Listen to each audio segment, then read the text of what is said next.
Beginning, Chapter 6. The next morning, when the children stumbled sleepily from their bedroom into the kitchen, rather than a note from Count Olaf, they found Count Olaf himself. "Good morning, orphans," he said. "I have your oatmeal all ready in bowls for you." The children took seats at the kitchen table and stared nervously into their oatmeal. If you knew Count Olaf and he suddenly served you a meal, wouldn't you be afraid there was something terrible in it, like poison or ground glass? But instead, Violet, Klaus, and Sunny found that fresh raspberries had been sprinkled on top of each of their portions. The Baudelaire orphans hadn't had raspberries since their parents died, although they were extremely fond of them. "Thank you," Klaus said, carefully picking up one of the raspberries and examining it. Perhaps these were poison berries that just looked like delicious ones. Count Olaf, seeing how suspiciously Klaus was looking at the berries, smiled and plucked a berry out of Sunny's bowl. Looking at each of the three youngsters, he popped it into his mouth and ate it. "Aren't raspberries delicious?" he asked. "They were my favorite berries when I was your age." Violet tried to picture Count Olaf as a youngster, but couldn't. His shiny eyes, bony hands, and shadowy smile all seemed to be things only adults possess. Despite her fear of him, however, she took her spoon in her right hand and began to eat her oatmeal. Count Olaf had eaten some, so it probably wasn't poisonous. And anyway, she was very hungry. Klaus began to eat too, as did Sunny, who got oatmeal and raspberries all over her face. "I received a phone call yesterday," Count Olaf said, "from Mr. Poe. He told me you children had been to see him." The children exchanged glances. They had hoped their visit would be taken in confidence, a phrase which here means kept a secret between Mr. Poe and themselves, and not blabbed to Count Olaf. "Mr. Poe told me," Count Olaf said, "that you appear to be having some difficulty adjusting to the life I have so graciously provided for you. I'm very sorry to hear that." The children looked at Count Olaf. His face was very serious, as if he were very sorry to hear that, but his eyes were shiny and bright, the way they are when someone is telling a joke. "Is that so?" Violet said. "I'm sorry Mr. Poe bothered you." "I'm glad he did," Count Olaf said, "because I want the three of you to feel at home here, now that I'm your father." The children shuddered a little at that, remembering their own father and gazing sadly at the poor substitute now sitting across the table from them. "Lately," Count Olaf said, "I have been very nervous about my performances with the theater troupe, and I'm afraid I may have acted a bit standoffish." The word standoffish is a wonderful one, but it does not describe Count Olaf's behavior towards the children. It means reluctant to associate with others, and it might describe someone who during a party would stand in the corner and not talk to anyone.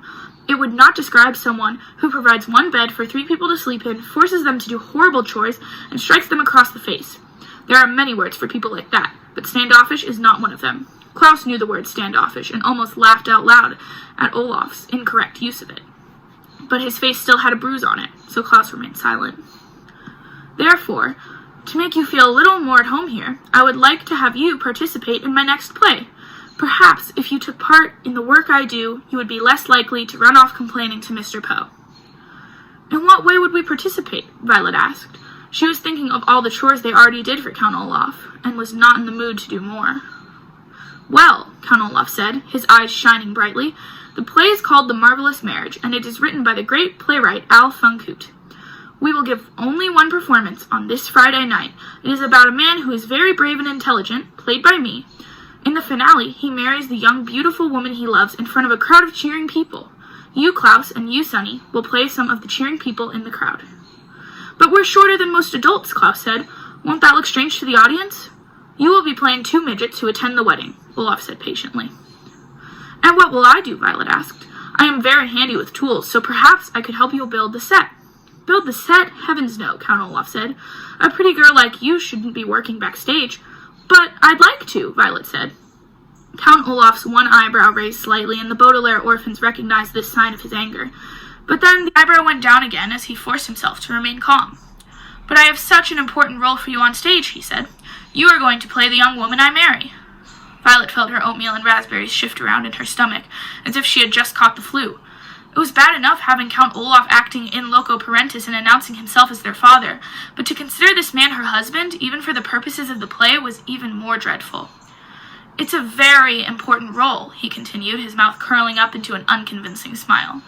"Although you have no lines other than 'I do,' which you will say when Justice Strauss asks if you will have me." "Justice Strauss?" Violet said. "What does she have to do with it?" "She has agreed to play part of the judge," Count Olaf said. Behind him, one of the eyes painted on the kitchen walls closely watched over each of the Baudelaire children. "I asked Justice Strauss to participate because I wanted to be neighborly as well as fatherly." "Count Olaf," Violet said, and then stopped herself. She wanted to argue her way out of playing his bride, but she didn't want to make him angry. Father, she said, I am not sure I'm talented enough to perform professionally.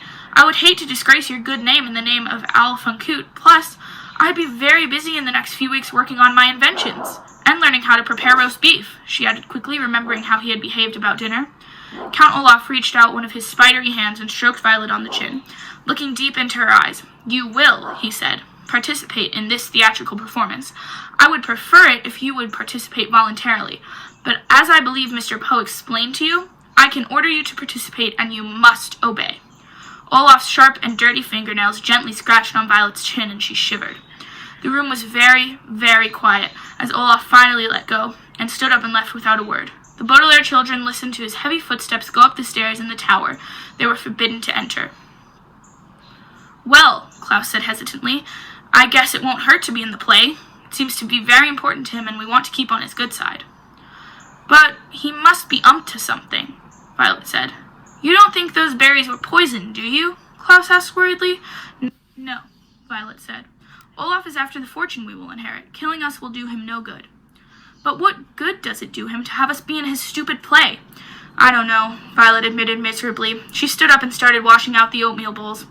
I wish we knew something more about inheritance law, Klaus said. I'll bet Count Olaf has cooked up some plan to get our money, but I don't know what it could be.